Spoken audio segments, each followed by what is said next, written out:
Verovatno jedna od najzanimljivijih igrica za koje verovatno svi znaju, Assassin's Creed Origins. Reč je o igrici koja treba da izađe do kraja 2017. godine i po svemu sudeći, po trailerima i po gameplayu, igrica nas neće razočarati.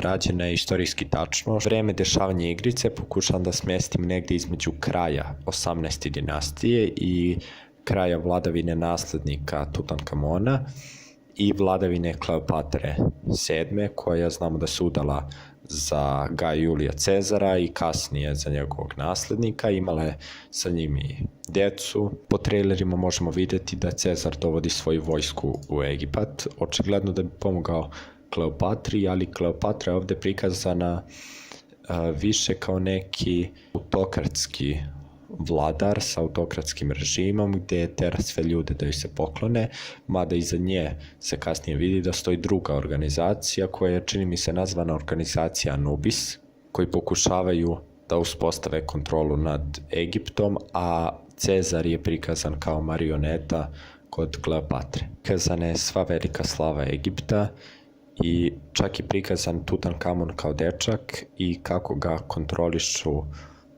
kao vladari senke. Sad nisam siguran da li je to Tutankamon ili je to ipak Kleopatrin i Cezarov sin. Biće da je Kleopatrin i Cezarov sin. Imamo zanimljiv moment da je naravno Assassin dolazi i sveti im se svima. U traileru vidimo da jedan od glavnih organizacija Anubis biva pogođen, ali ispostavlja se da to zapravo nije on, već je to samo pesak i njegova maska. Mislim da nas Assassin's Creed Origins ni malo neće razočarati i da će biti jedna odlična igrica koja je rađena istorijski tačno.